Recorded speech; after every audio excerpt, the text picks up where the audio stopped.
Hello, thank you for watching the video. My name is Yohei Kiguchi, CEO of ENECHANGE. So today, this presentation is about FY23 financial results and FY24 forecast.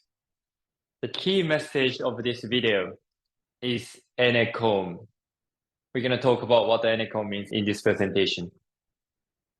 So in FY23 was a good year for us indeed. Although we were suffering from the Ukraine war since 2021, the last year we managed to show a good year of resurgence, showing like highest ever sales growth and regaining profitability, especially in the second half of the year. This year, 2024, gonna be even more exciting.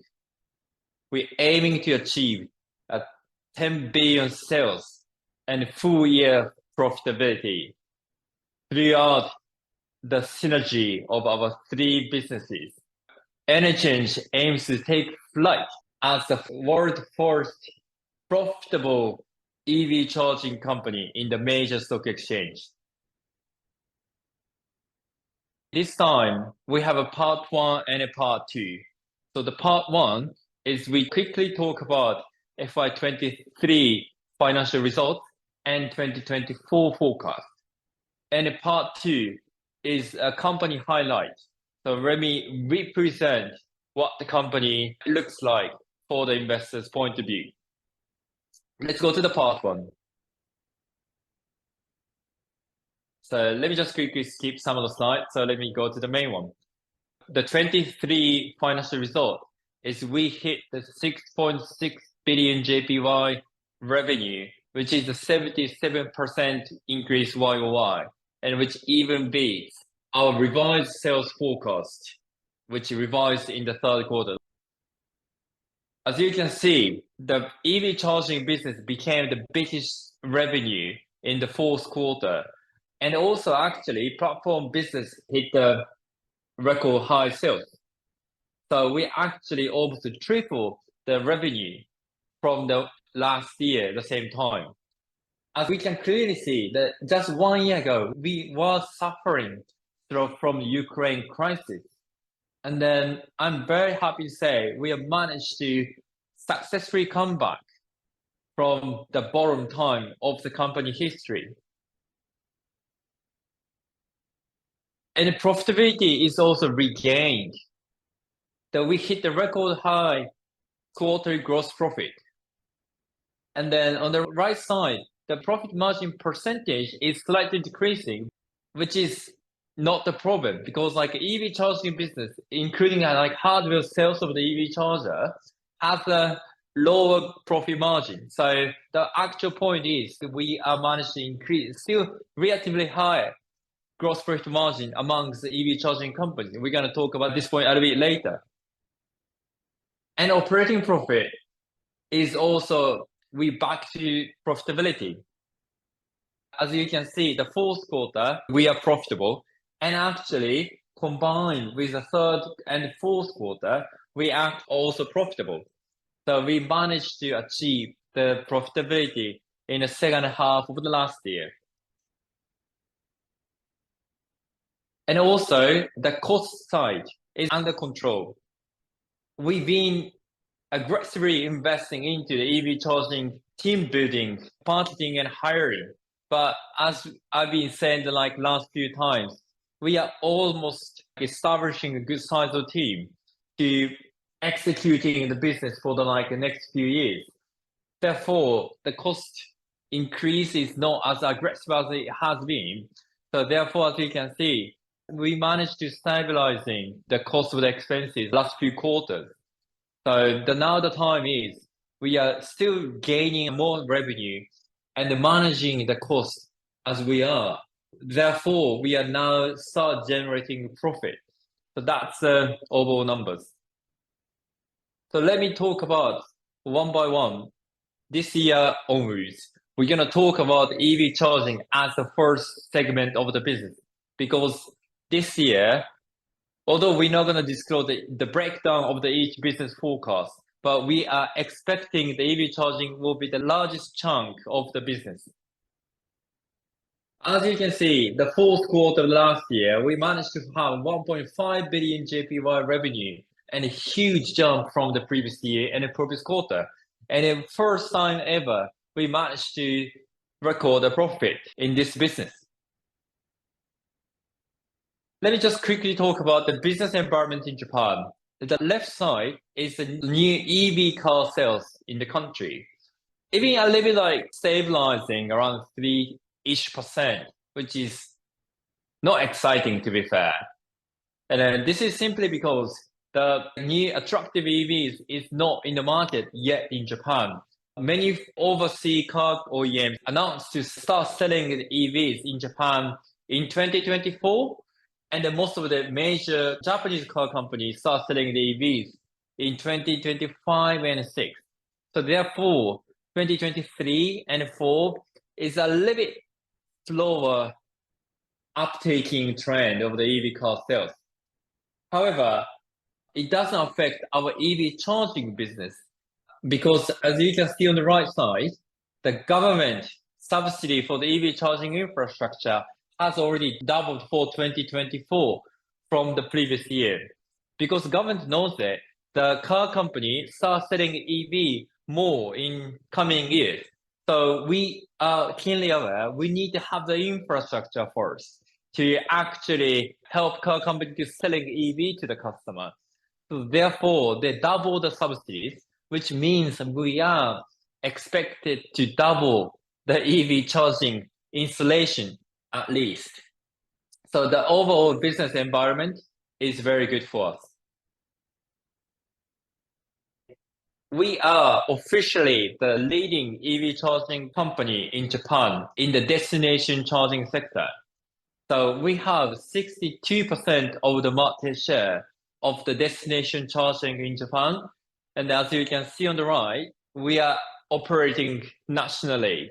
Our charger is everywhere in the country. The platform business. So the platform business hit the record high of the revenue, which has a 77% YOY increase and 41% increase in the recurring revenue, and also regained the profitability. So as you can see, that 1 year ago, we were suffering from the energy crisis. Another time, I couldn't be really confident enough to talk to the investors, like what I can't really guarantee what's gonna happen. But just after 1 year, we managed to come back with hitting a record high sales and regain profitability. Our KPIs, it's number of the customer is also increased by 24%. And the ARPU, we actually changed a little bit like disclosure of the ARPU. As requested by the many investors since this year, we're gonna split the ARPU of non-recurring revenue and recurring revenue. I mean, just let me quickly remind, the non-recurring revenue is more like a marketing budget from an energy company for the customer new acquisition. So which is a good indicator how much appetite the energy company is willing to pay to acquire a new customer. And then the recurring part is basically 2% of the energy bill of the customer who switch energy tariff via our platform. So the recurring revenue increased by 14%, which is coming from the energy bill increase before and after the energy crisis. So it's sort of energy bill inflation. And the non-recurring revenue almost hit to zero, like at some point of last year, but it's now came back to almost where we were before the Ukraine war. So the platform business is almost fully recovering from the crisis. The business environment update can deliver a similar message. So the wholesale price in Japan, which is called the JPEX, is relatively stabilized compared to 2022. Throughout the last year, the energy market is very calm down in Japan, which basically an energy company is now more encouraged to acquire new customers. And actually, on the right side chart is a very interesting thing. Like I got a report to investors every quarter from now on.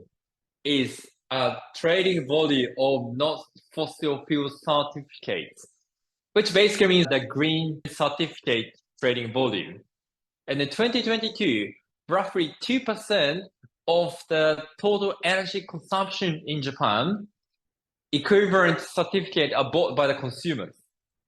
And then this year, 2023, we haven't known like the final number yet, but it's gonna be 3 to 4% of the total energy consumption in Japan is attached with the green certificate. So basically, like, the consumer is more willing to pay the green premium to buy green certificate alongside their energy bills. Why? They need to say like, we are offsetting carbon. So that's a huge trend. Let's say a few years ago, when like a customer coming to our platform, they're only asking, we just want to have a cheapest energy tariff. But now customer is more and more asking, we are looking for greener, cheaper energy. It's more like the customer demand is more complicated. Therefore, like as an energy broker, we can provide a much more valuable advice to customers. So, and then there's another good news on the market share. On the right side, the new entrant market share in Japan has been falling down since like the energy crisis in the mid-summer 2021, but now finally hit the bottom and then jumping up again. So this is the first time over like the last 2 years actually. I'm very kind of confident that number will increase steadily.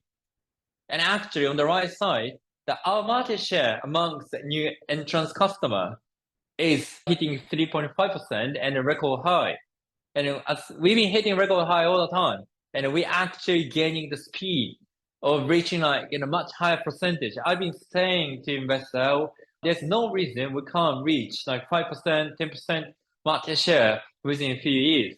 And yes, we are now on the right track to do so. Data business is actually almost hitting the record high. Actually hitting a record high recurring revenue. And then the last year, or throughout all the time, we managed to achieve profitability despite whatever the energy crisis. So this business shows a very strong resilience against any market environment. The KPIs, now the customer looks slightly declined from the QOQ, but that's basically consolidation of our product. So we actually consolidate the products and are canceling some unprofitable products, losing some customers. As a result, as you can see on the ARPU, our ARPU of non-recurring and recurring both increased. Since like data business is not about the volume of the sales. Yeah, that's the strategic importance of supporting our platform business and EV charging business. So we don't need to take a lot of customer, even like or less profitable customers. We are focused on the major clients for EV charging and the platform business. And then we're using like our accumulated database throughout the businesses and maximizing our network efforts. So that's the whole point of having a data business. And we have managed to materializing the outcome from this business. So the 2024, the forecast is we are now officially announcing we're going to try to aim 10 billion JPY sales, which is 51% YOY increase from this year. And then we also announcing we're going to be profitable throughout the year. The exact number is TBD. So please allow me to say we're just going to be profitable. But please bear in mind, we lost 1 billion JPY last year, 2023, and actually year before. So we've been losing over 2 billions last 2 years. And then we're saying we're going to go above the like break-even line. So it means we're going to increase at least 1 billion JPY profitability from the last year. When we went to IPO in 2020, we said to the investor, we're going to continue to carry on at least 30% YOY growth from this point. And then therefore, we're going to be reaching 10 billion JPY revenue by 2027. But now we are officially announcing we're gonna hit this target this year. So 3 years ahead of our original promise with investors. And then also, when I did a fundraising in 2021, I promised to investor we're gonna deep dive for next 2 years for investment phase. And then we're gonna try to come back into the profitability stage in 2024. And then I'm surely trying to keep my words, saying the last 2 years, 2022 and 3, were the investment period, having a good size of loss like last 2 years. But now, as we promised a few years ago, we are now finally back to the profitability in 2024. And here on, we're going to be the profitability phase. So we're going to still maximizing the sales growth, but we're trying to maintain the profitability as well. Let me talk about the company highlights again for the investors. Why you need to invest into ENECHANGE. So the 4 points. First, we have the vast market opportunity towards net zero. So as John Doerr wrote the book about the carbon neutrality a few years ago, there's a 6 major steps to achieve net zero and reducing 59 billion tons of CO2. And decarbonizing the grid and the electrified transportation is the 2 major and the easiest thing we need to do. We need to start with. And then our platform business is addressing the first point, and the EV charging business is addressing the second point. And the data business is the backbone of the both businesses. So ENECHANGE businesses is directly contributing to net zero efforts. And then our strategy is using our international network. So the net zero movement, decarbonization business is happening around the world at the same time. We are not only one company who is trying to address this business. However, the decarbonization needs to be done locally alongside the local government. The importance is we need to keep eyes internationally, learning lessons and sharing lessons with international incumbents. But we still need to come back to Japan and localize it. So, for example, platform business, we are mostly learning lessons from the UK companies. We're like the first country in the world to deregulate energy market back in like early 2000. And the EV charging business, we are mostly learning from the American and the European countries, where like some of the EV charging point operator are listed, and then they disclose a lot of information every quarter. We are learning from them. But not only that, we're still working hard in Japan to localize, to meet the local demand and the situation in Japan. So that's our global strategy. I feel like I'm very fortunate since we are in the decarbonization industry. We have a very solid outlook of the business towards 2030.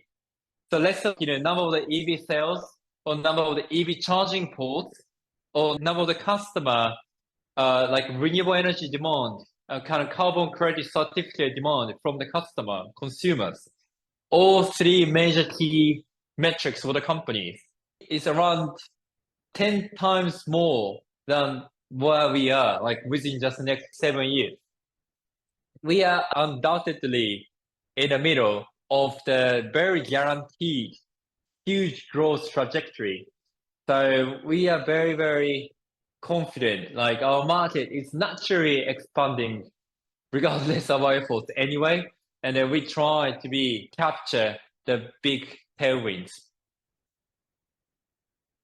So let's talk about the numbers, let's say. So our combined total addressable market in Japan is 2.7 trillion JPY just in Japan. So that's why I'll be saying, okay, Japan is big enough for the energy industry. And then we are well positioned to dominate the market in Japan. So therefore, we're going to focus at least, let's say, a few years to just become the absolutely dominant player in the EV charging and the energy switching player in Japan. try to capture this huge market. Second, okay, the market is naturally expanding, a huge vast market opportunity we have. So who we are then? We found the company 2015 and we went IPO 2020.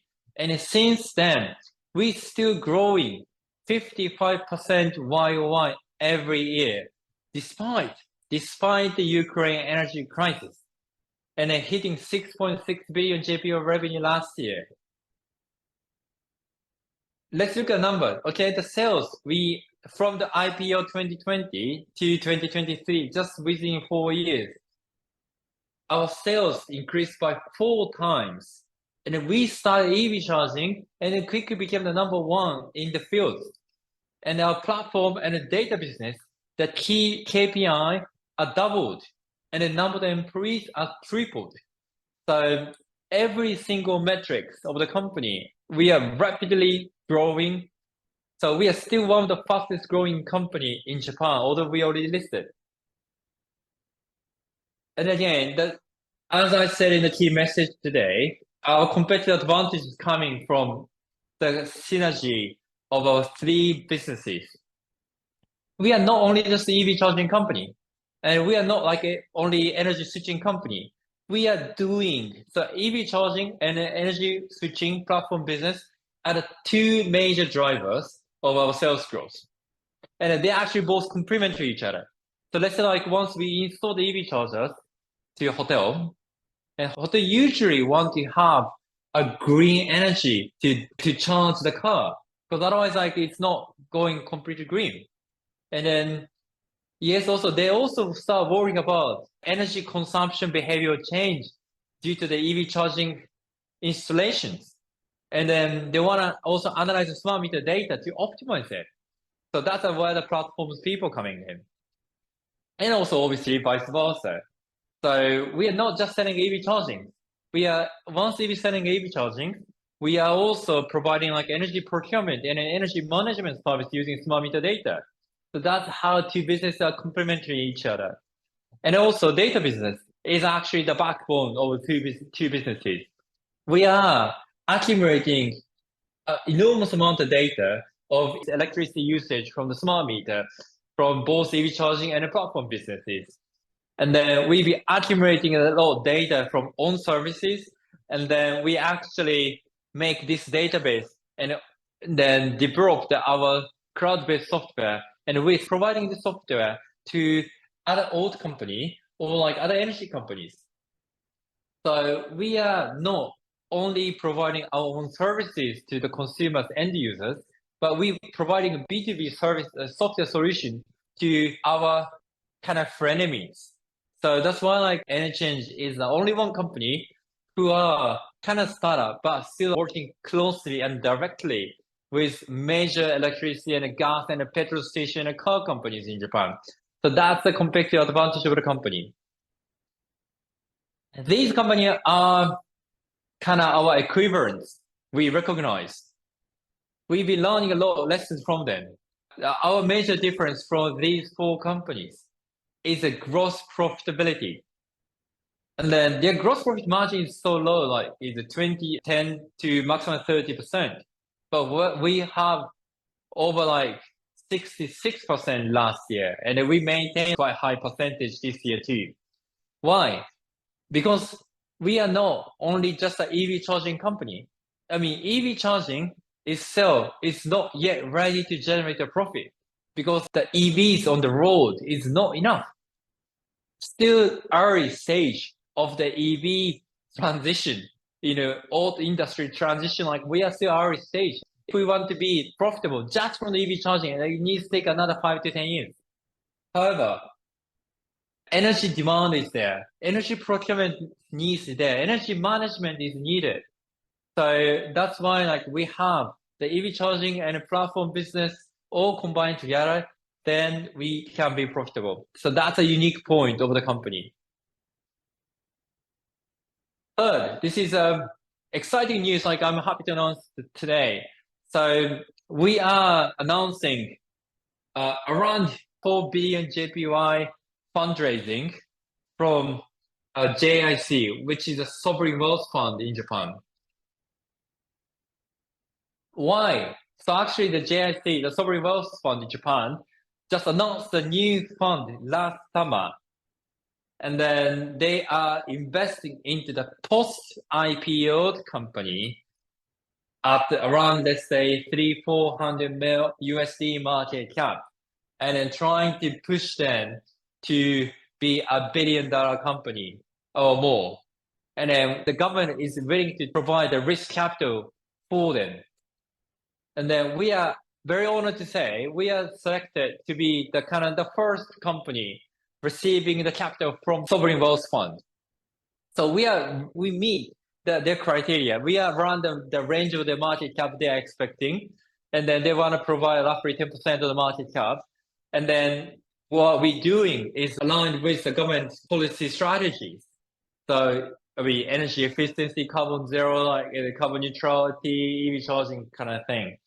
So that's why we are very honored to say again, we are the first company to be picked by the government. So having that like 4 billion JPY fresh capital into the company, we're gonna be more investing into the EV charging, and we're gonna be accelerating our M&A activities. I mean, obviously, the question like I've been asked by the investors is like, why don't you use the debt? As you can see, like in the interest-bearing debt, we've been exercising the debt as much as we can. We already have 2.5 billion debt before this fundraising. So we need to do the equity fundraising. Otherwise, bank is not able to lend more money to us. So that's why we increase the capital. And then obviously next time we're going to use more debt. So don't worry, no more fundraising like immediately coming, obviously. So we had a good enough capital from the government, and they are very, very steady, long-term investors. We are working together to achieve net zero by 2050. So, gonna be at least some medium term, they're gonna try to hold it. So not gonna be additional shares like a dump on the market. So we find a very secure, solid investors, long-term investment in the company. And then our financial situation became much more solid. Our M&A strategy is so-called programmatic M&A. So we're not aiming to do one big swing of the M&A. Instead, we're more trying to do more bunch of roll-up M&A. Small to medium-sized M&A, we try to do multiple hire to vacuuming up the companies like adjacent to our field. So we've been seeing many opportunities like the last year, but simply like we didn't have a cash to do it. So now technically able to do it. So we have a list of the candidates, and then we start kind of buying up, and then even trying to outperform our financial forecast we promised to investor today. The last part is a clear mission and a strong team. Our corporate mission is changing energy for the better world. So we're working hard to changing energy industry. That's my initial passion, like when I started my company. I saw the Fukushima crisis in 2011, and then I realized the importance of the energy sector, which needs to be innovated by the entrepreneurs. Then I went to Cambridge University in the UK to study energy engineering for 5 years. And at the time when I'm graduating from Cambridge, I found the company ENECHANGE 2015. Since then, my mission and the vision hasn't really changed. And I'm trying my best to reinvent and renovate the energy industry. And 80% of employees feeling like they resonate with the mission in daily work. So I'm very proud of this number. So our team has a very shared passion and missions. And then another thing, like I'm also very proudly announcing today, is we are scheduled to appoint a new director of the company, Mr. Hirata. He is a former executive and CFO of Toshiba Corporation. Everybody knows like Toshiba scandal, like some years ago. And at the time, in the middle of the crisis, he was appointed to be the CFO to transform the Toshiba. And he did an amazing job as a CFO. And he just retired Toshiba CFO last summer. And he actually immediately started working for ENECHANGE as an advisory, and then he now officially becoming director. So obviously he has a very deep background of energy and environmental business throughout Toshiba experiences, and obviously he knows everything about the corporate governance and accounting and finance as a CFO of the major corporations. And then we also announced the new incentive package for our management teams, including myself. So we are trying to exercise the stock-based compensation as much as we can to align the management interest with the shareholder interest. Please have a look if you want to know the detail. Please have a look our previous announcement about this scheme. We have more pages about that. But the key point is this incentive package is only able to exercise when we hit 500 billion JPY market cap. So basically, we need to triple the share price to exercise it. So including myself, everybody are very heavily committed to achieve this target. And then ES3, finally in Japan, inflation is coming, and then wage increase is coming. As you might know, Japan has zero inflation last 30 years. It's insane. And now having inflation finally the first time in the last 30 years. And then so we actually raised wages 7.1% last year, which is more than double the industry standard. And then this year we expected to raise 9% YOY, which is also more than around the double of the country standard. Obviously, we feel that's a great opportunity for us to hiring a new talents and then retaining new talents into the company. We are trying to invest into the human capitals to hire good people, good talents. And obviously our profitability expectation taking into account all the wage rises as well. And also, the salary is not only the factor for the hiring and retaining talents. It's actually quite surprisingly to me, so many Japanese companies are asking employees to come back to the office 5 days a week.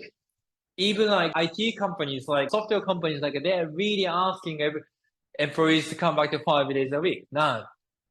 But our official policy in 2024 is our recommended day of coming to the office is 1 day per week. And if people not living within 100 kilometers from the office headquarters Tokyo are not asked to come to office 1 day a week. They are asked to come once per quarter for the company gathering. So it's actually nearly the third of the employees are not living in Tokyo or not living in commutable distance from the head office. And we're trying to hire more people across the countries. We are not only salary wages, we're also doing the flexible work style to retain and hire a good talent. This is the last slide of the presentation. Thank you for listening. Again, key message is in FY24, we are focusing on the synergy among our 3 businesses. We will take on the challenge of becoming an ENECHANGE. That's obviously the metaphor of ENECHANGE becoming a unicorn. So thank you so much for listening to my presentation. Thank you.